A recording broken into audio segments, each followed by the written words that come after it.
if you buy the property incorrectly, you're starting off on the wrong foot. So I wound up flipping over 1,000 properties, probably 15 properties in Birmingham. And it's a great hedge too against recessions, because when prices go up, people need to move out of the city. So if you have some lots in the country that people can go to, you're still selling even when the market is bad. The first couple of deals I did not do any kind of education. I just did them, and I lost $10,000 each on both of them. You just don't know what you don't know. Right.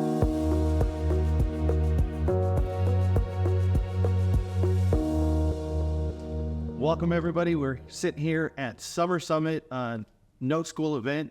For those of you guys that may not know, Note School is a great community educational platform if you want to get started in note investing.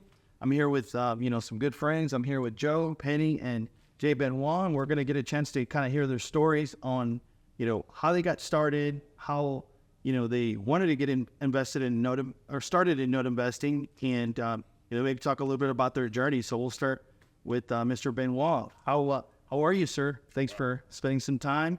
And I'd like to maybe start with the very beginning of real estate investing, and maybe, I don't know if it was notes that you started with, or was it traditional forms of real estate investing, and your background, maybe a little bit, and start there. Well, thanks for having me.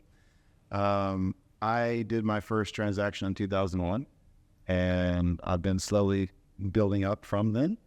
Had a portfolio of about 17 properties. In 2011, I was buying and fixing and flipping and buying rental portfolios and properties and just stacking and stacking and stacking, and got to a point where I had a handful of folks that I liked and worked with in the Birmingham area that I got to know well, and I used to loan them money out of my IRA, and they would loan me money out of their IRA, and we just kind of back and forth as we could grow those IRA accounts together. And then, it was 2011, I started up a couple new companies and just went really, really strong into the real estate space and started doing a lot of turnkey properties. So I wound up flipping over over 1,000 properties, probably 15 properties in Birmingham. Birmingham, Montgomery, Tuscaloosa, Mobile, and Huntsville. So just kind of all over the place, then scaled back to just Birmingham again. The management company is still up and running, and we're managing folks' properties as well as mine. I met Eddie at Collective Genius probably 4 or 5 years ago, and we started talking and getting to know him. Of course, I knew who he was before I got to Collective Genius. Everybody knows Eddie. Yeah. And called him up one day, and I said, Eddie, I just want to talk to you about some owner financing model solutions. Right. And he says, well, you should probably join this 3-day classes starting tomorrow. And so I said, I'm in. And so I joined the class and listened and joined his program here and got to know everybody that comes to his programs, and also got to understand how he does his business. And I really started to roll a new hard money lending program out that I'm doing right now. So that's my focus. Put my laser on and starting to try to target somewhere between $3 to $5 million in loans every month, and populate those on the way out, and just keep rinsing and repeating everything in Alabama at the moment. What would your ideal borrower look like in that hard money lending space? I was going to ask that. My ideal one would be somebody who has some experience flipping property and who is local to Birmingham. Only in your market. Yeah, now we are lending to people who are not in Birmingham and who have never done a flip board. So as long as they've got a team that can help them, I'm okay working with them. The thing that kind of gives me a little bit more comfort in working with people like that is that I know my market forwards and backwards, and I have all the contractors and the construction and the experience of flipping properties myself to be able to take over a problem if there's a problem, to resolve it and then sell it and we keep on mending. So my ideal client is somebody I don't have to do all that with, Right. Just let them handle it. I know they're going to do the job. I do want to ask, I know you said you got started in 01, right around that time. Did you have somebody in your family in real estate investing, or, how did that get started? Yeah, it's a great question. And usually it is a family member when you start that early. My parents were in real estate growing up. They were in commercial real estate. They would buy, we lived overseas, and every time they came back from overseas every summer, they would go buy a commercial building. And I got to see them buy these really expensive brick and mortar buildings and watch these tenants they had in the place pay down their debt. And when I was getting into the idea of doing some real estate, I realized that I didn't want to go down the commercial rabbit hole because I didn't really think anybody needed to have a place to work, but they needed to have a place to live. And it was just more of a seamless thing for me to go that route. You're probably really glad, especially in this current work at 2024, that you're doing residential versus, commercial. There's a lot of stuff going on with commercial real estate, right? Yeah, well, I've seen ups and downs in residential and commercial, and you can make money in both markets, so it really doesn't matter. Yeah, we just got to know how to do what you're doing to hedge your bets. Yeah. Awesome. I'm still right over here. So, Hi, I'm Penny. Penny, yeah, how did you get started? What was your introduction to real estate investing and maybe note school? Yeah, so I came from, I'm an economist, and I was working for, I specialized in regulating, I was a regulator first and in DC, and then I circled back and was working for my local utility company, and I just didn't care anymore about the stuff that I was reading, that I was doing. It was just boring me to death, and I was looking for a change, and I was looking for something that I could make more money than I was making at the local utility. And I had, how sometimes social media will listen to you, like even if you don't say anything, it like just reads your mind.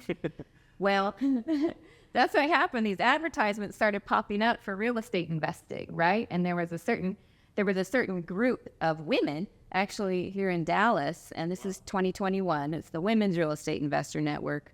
And Teresa Todd, great lady, just adore her. She was starting something really powerful, and she had this introductory program and coaching thing, and I did that, and I just got a taste for it. That was geared towards fix and flips and single family homes.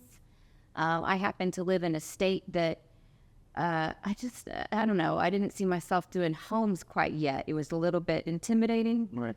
And so I moved into the land space. Because, for me, like, that's the ground up, right? So you can build your dream from the ground up instead of, like, rehabbing somebody else's dream. Yeah. So I liked that, and I got involved with the Land Profit Generator Group with Jack and Michelle Bosch, also great people. Right. Mm-hmm. Yep. And I actually am still with them. I do their Ultimate Boardroom Mastermind as well for the more advanced and experienced people. So I was with them, and my focus the first year was to do as many deals as possible. So I did a lot of smaller money deals because I wanted to, if I was making a mistake, I didn't want the stakes to be too high, so I wouldn't cry too hard if something went wrong. I just wanted all that experience, and I liked it. So I did a ton of contracts my first year, made the Hall of Fame. They hired me on as a coach, and that was nice. And then, but I'm more of a money girl. I tease my mom that she named me right when she named me Penny. So I got involved with the Private Money Institute, which is be your own banking type of concepts, and led by Jansen Young, wonderful gal, very smart. She was a master coach with the Land Profit Generator Group first, and her husband is still one of their master coaches. And she has a boutique investors group that I've been a part of for about 1.5 years. And so, it's almost like Shark Tank. Like, people come in, and we have it once a week, present their deals, need funding. So we can either fund it ourselves, or we're trying to raise capital for deals that are good. So we vet them first. It tends to come from our networks. So it's a bit of a safety Right. that we build into it. It's not just, random people from Facebook or wherever, Right. Who knows they're vetted. So I've been doing that, and then note school I've been hearing about for a while, and sparked my curiosity. I'm a big believer that when you find something good, get yourself a good education on it. Get yourself good education with the top dogs. And so when I came to note school in last fall, I have I didn't join then because I have a rule about how many masterminds I can be in at one time. So, you know, some good advice that I got in the beginning was focus like a laser, not like a flashlight, right? And so get that and hone in, and the rest will come. It's going to be there. So I knew I was going to join, but I waited until this year to join. And so at this point, I've originated notes for owner financing. I've funded deals. I've had deals funded for me. We've done transactional funding, private money lending, and now I'm looking to purchase my first note and do my first partial. So that's coming. I've got some avenues for that. I've got stuff in my IRA. We're doing a transactional funding deal this summer, and then after that wraps up, then I'll buy some notes, and then I've got a hopefully a couple of big sales for land that'll close this summer. Hopefully, we find buyers for them, and that I will have now money to play with instead of my later money in my IRA. Like, I want some now money to play with, and then Also spending money. Yep. So that's where I'm going to crank out. I have goals right now to have a certain amount a month coming in passive investments, you know, and so that's where I'm at with it. Awesome. That's a great story, you know, a great success. I mean, I could just tell you're a rock star. I mean, you've been involved for probably what seems to be a short amount of time and having a lot of success. And something that I tell people, it's very important to get involved with the right group of people, and that can, you know, excel your success, right? You know, it's like, you know, you're taking, you know, people's experience, 20, 30, 40 years wisdom.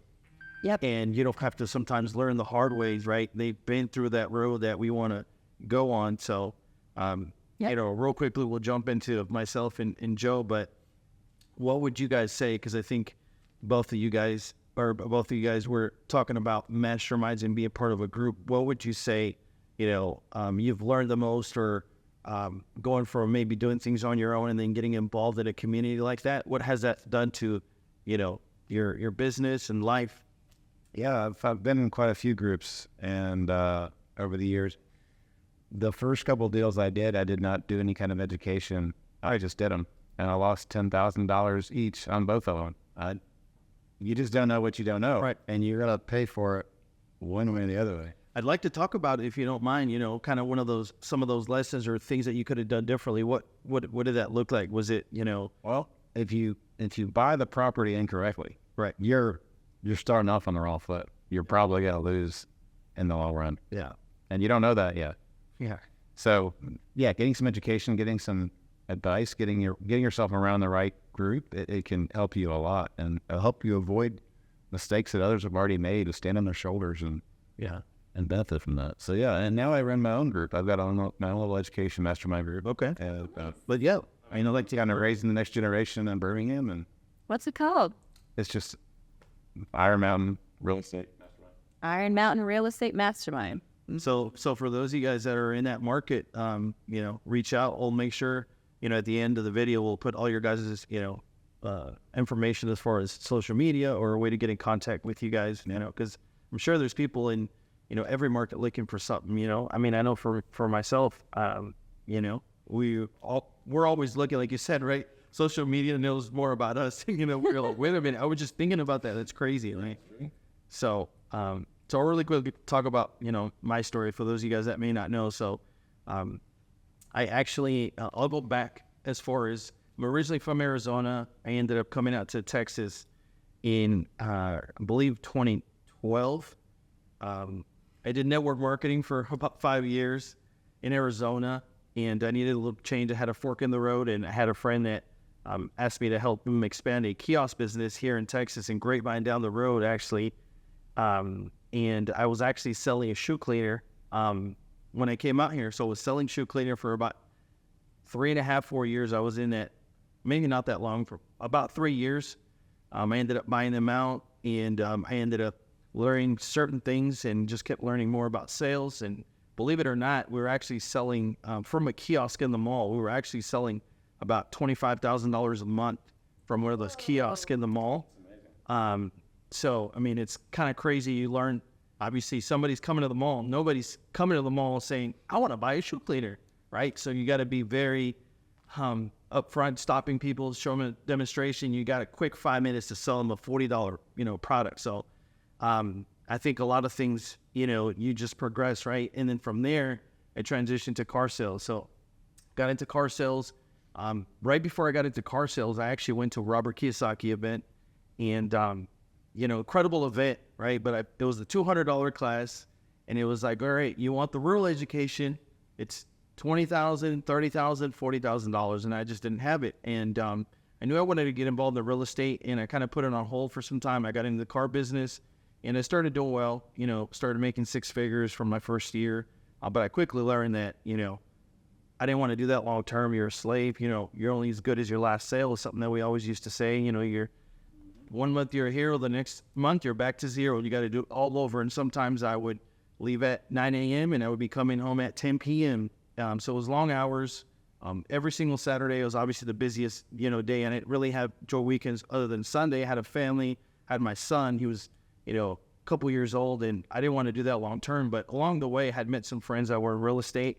And one of them was a fix and flipper, and the other one was a landlord, buy and hold.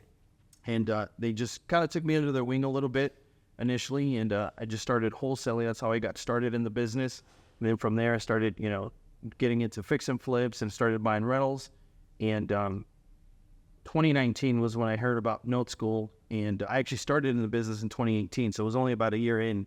And I'm like, this makes complete sense, because I've always thought, when I was in car sales, I said, it would be cool, instead of getting a one-time commission, if I could get a small percentage out of the monthly payment. And so when I heard about notes and how you can get paid every single month and it's consistent, and we all know that a lot of us have a mortgage, so it's quickly and very easy to understand. So I got involved in Note School, and to me, that's been very, very important and pivotal. And I think that I wouldn't have the level of success, because I've been able to meet some incredible people, have partnerships such as Joe. We've met in Note School, and we've been able to do a lot of cool things, and it's been amazing. It's been fun. So that's my quick story, and I'll let Joe help us or share his story on, how we got involved in real estate and how we heard about notes. One of us does not look like the others. I'm an old man. I'm a retired engineer, and I started getting into investing about 10 years ago. And the way I did it was moving 401k monies that I had gathered over the years into a self-directed Roth IRA account, which is where it sat for 3 years. Oh. Doing nothing. I went to a conference that the IRA custodian put on about 5 years ago, 26 years ago, and that lit a fire under me. Within a month of going to that conference, I had invested about $250,000 with two separate rehabbers, and I got every penny back plus about 10 or 11% interest on each deal. It was very good. They were very kind to me. They taught me a lot. When those deals were coming due was about the time I joined Note School, and that's where I met Homero. And he and I, over the years, have probably done, $1 million worth of business together. Neither of us are tremendously wealthy or anything, but we make sufficient for our needs, plus a little. And we kind of feed off each other's energy. We do a lot of deals together. We walk through the mud together, checking out properties after a rainstorm, dodging snakes, the full gamut. Real estate investing is not for sissies, I'll tell you that. That's the truth. It's also not for people who are not willing to take action. That doesn't mean you take blind action, but it also doesn't mean you overstudy like engineers do things. You put your faith in smart people that surround you. And that's one thing that I've been very good at, both in my engineering career and afterwards. I surround myself with people who are smarter than I am, and I listen to them, and I help them where appropriate. And I think that's very important in this community. That's awesome. Yeah, no, I mean, I will say, I mean, Joe's probably one of the smartest people I've ever met. I mean, I'd like to make, if you want to share a little bit about, you know, your actual engineering resume or experience. Well, I won't do that in this video. If you would like to look at it, I created a video resume online. It's joezemner.com. We'll put a link as well to those videos. And it talks about my career. And I was very lucky. I worked on a lot of really cool things over the years. I've actually got software running in a lot of places that we can't talk about. And that's interesting in and of itself. I'm quite proud of that. The video resume is really for my grandkids. Yeah, that's cool. They'll enjoy it 30 years from now. Yeah. I mean, I think that's one of the most inspiring and coolest things, you know, Joe. I mean, you've done really well. And, you know, I talk about this often. You really don't need to, you know, go out there and pursue and work sometimes these, you know, hours of putting in the work, right? But you're doing it for your grandkids and legacy. And I think that's pretty special and pretty awesome. Well, I do it for myself as well. From a selfish viewpoint, you've got to be challenged. And especially in retirement, you need to, as the Bible says, go out and do good works.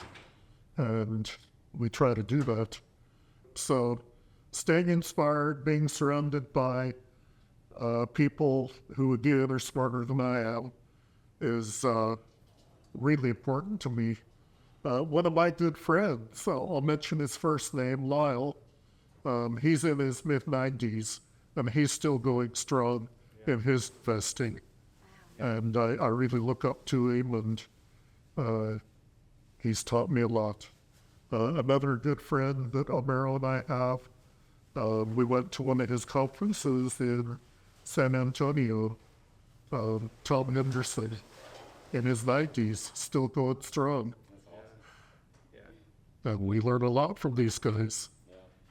I think common denominator, right, is surrounding yourself with people that have a little bit more experience and, you know, sometimes can have conversations where you can walk through different scenarios, different perspectives. And, you know, that's what some of these events are all about, right? You sometimes have a certain plan and then you're like, wait a minute, I didn't think about that. And maybe you pivot a little bit and or just add to what you're looking to do. Absolutely. So I'd like to, you know, maybe ask you guys what, you know, you would, advice you would give to somebody that's saying, I've always wanted to get involved in real estate investing or note investing or whatever the case may be. You know, where do I get started? How do I get started? You know, what's something that you guys could tell somebody that is thinking about taking that leap? Because I think a common theme that I hear often is there's a lot of fear in people just getting started, right? Whether they have a W-2 or they're wanting to start on the side, or, you know, they're just wanting to get started some shape or fashion, right? Whether there be maybe a lender or actually be more of an active investor. I would suggest take advantage of all the less expensive items. For example, going to meetups, going to biggerpockets.com, going to just talk to people that you can talk to. Don't reach out to somebody and say, can I pick your brain? Ask them to lunch and try to give value to them. To be able to receive value back first, you have to offer it. But just try to be as helpful as you can to as many people as you can, and eventually you'll find what you're looking for. And you may not find ultimately what you want in the beginning, and you don't know really what you want if you're brand new. But getting out there and talking to people is definitely the name of the game. Awesome. Yep. I'd say, you know, take care of your networks. Get into good networks and then take care of them, and understand that the longer you work in this industry, the smaller the networks get. Like, you all become family. There's certain people that stay in it and you get to know them really well, and you want to take care of each other, right? You want to make sure that you take care of each other. And part of how you do that, a big part of how you do that is getting to know what you should be doing and what you shouldn't be doing, you know? Because things are going to go right most of the time, and then there's going to be that time where everything goes sideways, right? And a deal just goes bad. And to have people that you can talk to about it, that can advise you, that have been through the same thing. I mean, me personally, I sleep well at night because I know that when things go bad, that I'm going to have people that can help me minimize anything to myself or my company, or, you know, and that's really valuable. I mean, peace of mind to me is very valuable. So, yeah. And I like people, right? And when you get to know it, bring your friends along. You know, it's lonely at the top. Bring them along. Have some friends with you, you know? Like, teach them. I'd like to interject two things based on what you two said. One is an example of one way that Homero and I build upon each other's strengths and weaknesses. Homero needed some money for a deal that he was pursuing, and I had some money in the self-directed Roth account, but I also want to do my own deals. So we worked out a gentleman's agreement which said, I will loan very cheap money to Homero, and you throw a deal my way when you get the next one. So I loaned money at 1% interest, which is unheard of. And on the surface, that would be stupid and ridiculous to offer that. But step forward 3 months, the deal that he passed my way, I made about $40K on. So I had a pretty good return on investment. I assume that he did. I don't know what you made on. Oh, yeah, no, I mean, it was just a win-win scenario, and, you know, it was a property that I think you were in and out of your project too, like in 90 days. It was pretty quick. Yes. So it was a very silver platter cut deal, and, you know, I think that a lot of people sometimes look at scenarios or situations, and like you said, let me pick your brain, like, let me get, instead of starting with, how can I serve you? What can I help you with? That's how I got started. So my initial agreement, my friend that's a real estate broker said, hey, go chase these deals. This is how you're going to do it.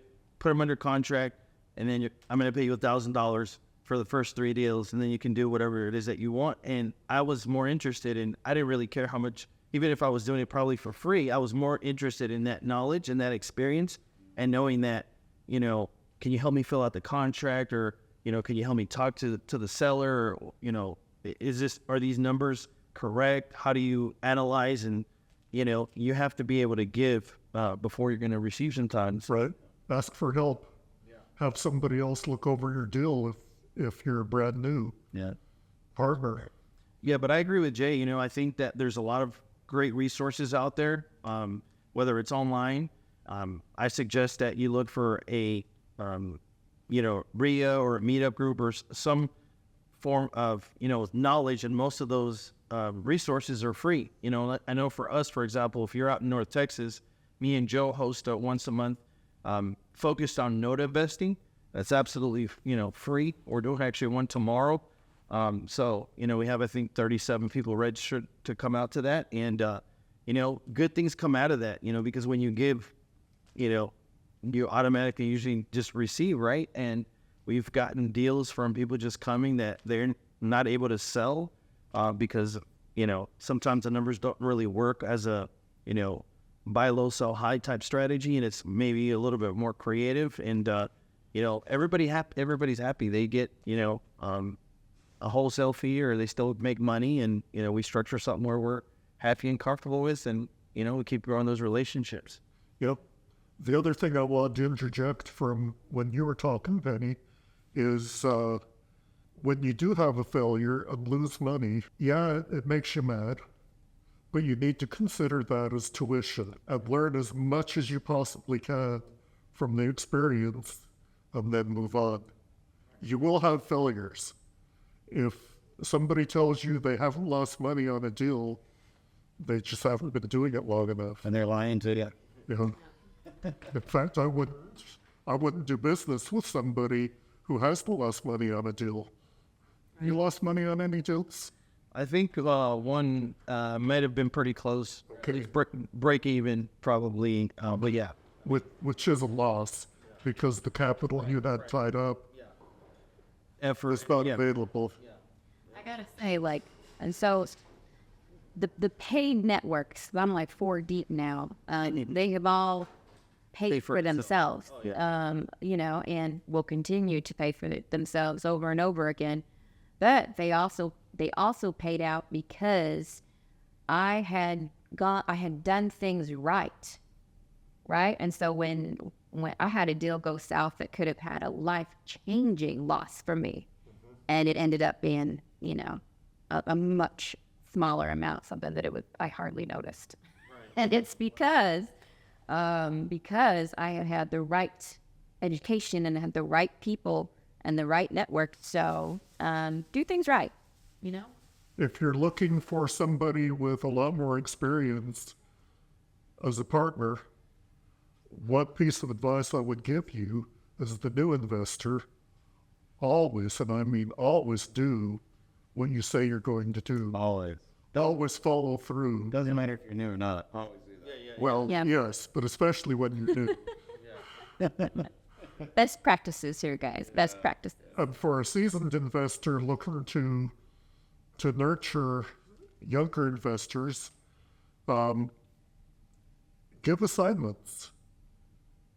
Make sure that the people that you're going to devote some time to are going to follow through on what you're committing them to. Vet them. So going over to kind of notes and how we ended up, you know, what was kind of the reason or what was appealing for you guys that, you know, you wanted to maybe go deeper into the note space and, you know, figure some things out? Well, I had a very large rental portfolio that I was frankly getting tired of. Yeah. And I also had Even with the property management company. even management company. Right. And and I'm looking down the road timeline, and I want to be more flexible and free in what I want to do and where I can do it after my kids graduate from high school, which is about 3 years from now. So it's a time thing. So how do I get out of the sticks and bricks and into something that I can do wherever I'm at in the RV, right? So I can be anywhere I want to do it, whether it's in the States or international, and get the job done. Yeah, so, you know, you would say notes are just maybe a little bit more scalable and just a little bit less work. I call it lifestyle investing. Lifestyle investing, yeah. Speaking of teenagers, I have 6 grandchildren, and so I've got a personal interest in this. The last few months, we have been putting together a note investing class geared towards teenage children of current note investors, because all of us note investors really want our kids involved, but we can't really coax them because if we try, they're just going to push back. Well said. Very well said. So look for that to come out. Tom has agreed to look at those slides and give some feedback on them. Yeah, I mean, I think that's important because, you know, we see it all the time because sometimes we buy properties from kids that inherited the property and their parents were real estate investors, but they, for whatever reason, just, I guess, weren't interested, or the parents maybe didn't push it. And the way that I feel is with, you know, when it comes to, like, for example, I'm a real estate investor. I'm not saying that my son, for example, has to be a real estate investor, but he should have the knowledge, because if he's going to inherit, you know, a portfolio of notes or whatnot, I want him to understand how to manage that versus just giving something to where they just have no clue. And it's mind-boggling that, you know, sometimes we'll buy properties when, my parents had, you know, 20 rental properties, and as soon as they get it, they just, you know, they don't know what to do. Yeah.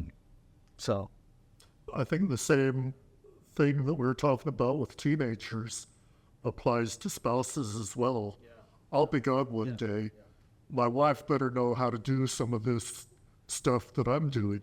Right. And she doesn't really want to, but she's learning it because she knows she'll need it someday. So she's kind of a fine line there between pushing and pulling and teaching and being patient. But she's been a good sport, supporting me in this. Good. I mean, I'd like to ask you, since, you know, we're having this conversation. So as I was mentioning earlier, I have a community that we've educated the land community on real estate investing, and we have, you know, close to 200,000 followers through the different platforms. And one thing that I've been thinking about for some time is I'd like to have some sort of product that I could bring to where I provide private lending for them for fix and flips. You know, maybe you could probably share some insights on how I may want to get started with that, because I know that's something that you've been doing. Yeah, that's a big project. Because if you're opening it up to 200,000 people, Well, I'm just saying, like, it's going to be focused on my network here, but because we do a lot of in-person events, and the majority of those people are like in North Texas, or the Texas Triangle, San Antonio, and Houston, and Dallas. I know that you probably want to recommend to stay local. I would recommend stay local, stay small first, get control of what you're doing, then you can grow. And if you want to grow into the size of a fund type model, you can definitely go that route. But you really need to know your game before you go into something like that. Yep. The fix and flips that I have done would not have been possible without outstanding contractors. And Homero has freely shared his Rolodex file with me. I've got a trusted foundation guy. I've got a trusted electrician. Not really a trusted plumber at this point, but you might have another one for me. Trusted roofer. We now have a guy that does dirt work for us, moves dirt around and regrains properties, which is a pretty good story in and of itself. But Yeah, I mean, that's the funny thing is, you know, guess where my referrals came from? My friends, right? Hey, who do you know that, you know, does this? And the referrals, right? I'm pretty sure. Same one. Yeah. Do you have your own crew for your rentals? They're all subcontractors, but they more or less work for us all the time. you have a backup for each one of them. We have a lot of backups. Good. Yeah, we have a very busy staff. Yeah, well, I mean, sounds like you manage a pretty big size, portfolio, not just, A couple hundred robbers. yeah. How big is your team for that, Rob? 15, but what's 15 the biggest? Is it all here, or do you have No, we have virtuals in India and in Philippines. Philippines. And we have one virtual in the States, two virtual in the States. Yeah. Now, let me ask, what made you geared towards single-family homes instead of multifamily? I did multifamily too. I like single family a lot better. Like it better? Yeah. Interesting. Let's dive into that a little bit. Did you start with multifamily, or No, fair was single. how big was? Yeah, I like to just kind of maybe. So I did quite a few multifamilies, not like the huge ones, but more on the smaller side. 10-plex or a couple 8-plexes together or things like that. Not a 50 unit or above by any means. But we were working with houses that were already in these neighborhoods where the apartments were, and so when we we'd pick it up. The reason why I didn't like it was because they seemed to attract a lot of drama. And if you have one in the rotten neighborhood, that after gets spread across the other doors pretty quickly, and it can get ugly. Yeah. And I just was tired of it. Feel like there's a reality show in there somewhere. Yeah. I've actually had reality companies call me and ask if I could be on TV years and years ago, and I was like, I don't need any more drama. Thank you. Okay. Yeah, interesting. Have you dabbled into multifamily? Not yet. I have a few colleagues that have, and Yeah. so far that hasn't quite been on my radar yet. This probably isn't a good time. maybe in a few years the cycle will have changed. I'm more interested in notes. I like pushing buttons and making money. Yeah. I think that's fun. And then I can do that lots of places. I mean, not yet. I tried to do that last year where I traveled and worked, and I'm like, I am not good at this. So. Yeah, I mean, I think, I say this often at our events. Out of everything that we've done, we've just enjoyed notes the most. I mean, a perfect example is we're here at training, and I have the most amazing tenants, and they've been in that property for 3 years. They just bought their first home. They're about to move out, and this particular property actually is Anna. I was just showing Joe Anna. I guess it's the fourth largest, fastest growing city in the United States. So this property is in Anna. It's a 1 acre property, and it was kind of the country for some time, and development is caught up to the property, and there's only 2 neighboring properties. Well, they're doing a huge development right next to it, and they're redoing the sewer system. So my tenant calls me yesterday, and he's like, hey, these people said they weren't going to be out here till next week, and they have already ripped up my fence. I can't, take my dogs out. We need to get this, resolved. And it's, just things that you deal with that normally you don't deal with when you have notes, Right. I've never dealt with tenants. I don't want to, It's strictly. So for any of you who are out there working, building up your 401k, you should really consider the strategy that I have taken with my retirement. Self-direct. You've got, this is your expenses on a monthly basis. If you have note income that is this, you can retire at that point. The notes that we own are funding our retirement. That's a good way to go. You can also do it for health savings accounts, Yep. right? And so make money and keep it in your health savings account because we're all going to need medical care, right? Yep.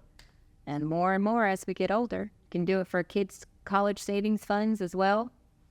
And there's some really great benefits to both, to all three. So I don't know if there's any other things that you guys want to add or any last. Got a question for Jay. You had mentioned during your introduction that you often will loan money out of your IRA accounts and you'll borrow money from other people's IRA accounts. Why not just do the work out of your own account? Well, for me, there's plenty of reasons not to do that. One, it was a headache to always pull money out of your IRA account and to do the management of it, to turn on the utilities, to cut the grass, to pay the vendors, to do all these things because you have regulation as what you can and can't do when it comes to the IRAs. I believe UBIT also comes into that conversation, if I remember right. I've actually stopped investing in my IRA years ago. I still have one, but I have started investing about 7 years ago in my insurance policies, and that's where I put all my money now. yeah. I don't worry about the government plans. I do my own insurance policy. Whole life insurance. Have you read the book, What Would the Rockefellers Do? And It talks about that strategy. So you mentioned that there are a lot of restrictions of things you cannot do with your own IRA. My IRA custodian put it this way. If you have an investment in your self-directed IRA and you so much as change a light bulb, the IRS can come after that IRA. You have to be totally hands-off. it's very regulated. And it seems like, there's some more regulation. Yeah. I know John Pyre has talked about, some changes down the pipeline and whatnot, but, we're pivoting. But yeah, I mean, there still is a lot of benefits. And, I think most people, it's great, especially, for your grandkids or have IRAs that, you have and setting up and for legacy. So that's awesome. It's a wonderful way to get started. What would you guys say, as far as, a takeaway from this event so far? Go to them because you'll network. talking to people is what I gain the most value out of, meeting new people and building relationships, and actually taking something from here and taking it back home and putting it in place with actual business plans is to me the most valuable thing. So, yeah, whenever I come to a conference, I always try to take away nuggets, and I do every time. Every time I learn stuff, and this one, I've been very impressed with the content, and there's things that I can take and go and implement immediately into my business as soon as I get back on my computer, and it's going to help. It's going to just boost me to the next level. And that's really a great feeling, you know? I'd like to ask you about, the land space, because I know we heard about it this morning, and seems like you've been doing it as well. Are you guys buying basically large tracts of land, splitting it up? Is that what your strategy is, or what are you guys doing with land? So there's a bunch of different strategies, just like with houses. So some of the lots are tiny lots before I got started. Okay. And one of the things that is cool about land is, it can get you started with owner financing on small scale, right? So if you lose, you're not crying too much. But many banks won't lend on land. And so it's a way that I've been able to provide for multiple people a pathway to ownership of property that they otherwise wouldn't get, right? And I don't know what I'm doing, but I have a great success rate with people staying with it and getting the deal done. And I don't have a high default rate. I haven't had to foreclose once. So, I think that's cool. And then, you get into, there's other things you do with bigger tracts and then busting them up into smaller things and smaller subdivisions. And, there's a lot that you can do with land, and it's a fun time.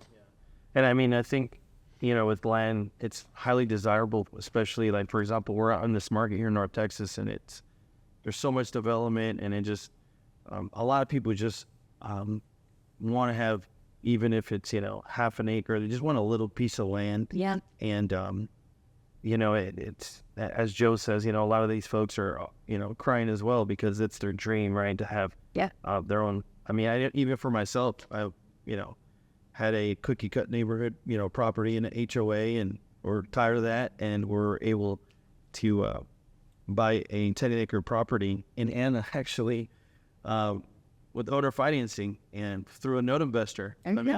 It's crazy. And it's a great hedge too against recessions, because when prices go up, people need to move out of the city. So if you have some lots in the country that people can go to and do, you're still selling even when the market is bad. So I like hedging. Yeah, I know we've gotten a couple of pieces of land with mobile homes with land. We'd like that as well. I know we're gonna have a case study that we'll be talking about. We're actually selling this family a 2-acre property mobile home, and me and Joe went out one weekend and we put about a handful, maybe 5 or 6 signs, bedded signs, casa de venta, dueño, and we got a lot of calls, 40, 50 calls, and this family's buying this property, and lo and behold, we're actually just signed it while we were in training yesterday, just signed a contract to buy one of her investment properties that she just, a lot of people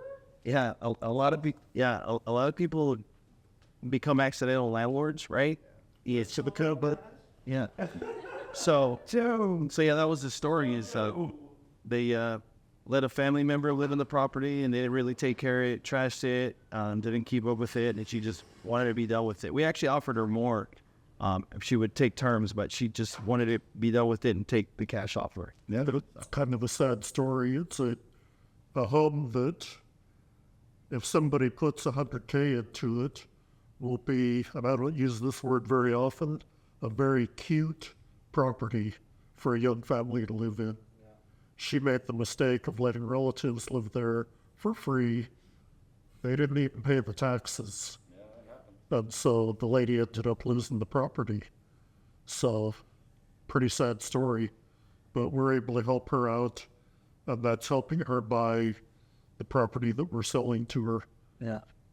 Yeah, one thing that I do want to spend a little bit of time talking about before we wrap up is, the conversation of talking with landlords, right? I've been surprised, I guess, maybe not necessarily too surprised, but even seasoned investors, landlords that have, over 100 properties, that they're open to just selling that property, even to somebody like myself as an investor, and not only just selling it to me, but selling it to me with favorable terms. Yeah. I'm having a conversation now with a landlord that he owns over 100 notes and he owns over 60 rentals.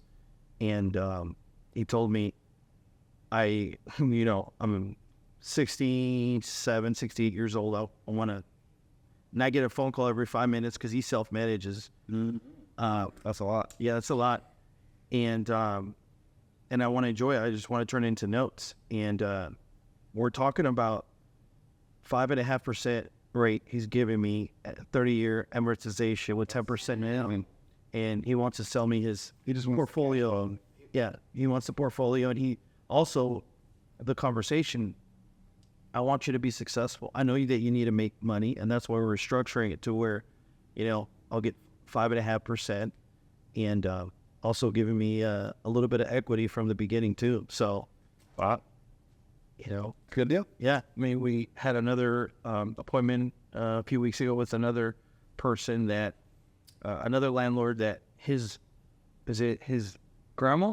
I think it was his grandma owns like 400 notes. She's like 200 years old. Yeah. And She owns all those notes. wow. And it was a mobile home like on 1 acre, and he was also give me $7,000-$8,000. I'll order finance it to you, but he just wanted a little bit more. But they're open, is what I'm going. I don't know if you've started to have conversations with. Yeah, I'm basing that rental portfolio in our financing. Yeah.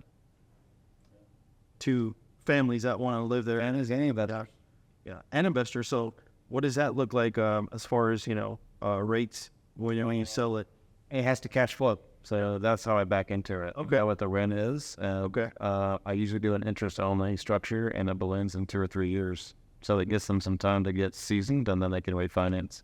Awesome. Great strategy. Well, I appreciate everybody taking some time to get to know you guys, and we'll make sure to put all your information, all your you guys have upcoming events. When's your next event? Do you do events? Yeah, so I host a meetup every second Tuesday of the month at 5 o'clock. Right now we're in Avondale. We may move around again, but our meetup group has Suburban, Alabama Real Estate Investor Meetup Group. We've got about 26,000 people in that. Wow. And it's a great way to find me there or anything else I'm doing there. But Chris, you can also find me at virgofunding.com. Benoit at virgofunding is my email address. And there you go. Awesome. You can find me at Note School. So come to the next event. Chat. We'll put our information below, but appreciate everybody tuning in. And we'll catch you guys on the next video. Sounds good. Thank you. Thank you, guys. Awesome.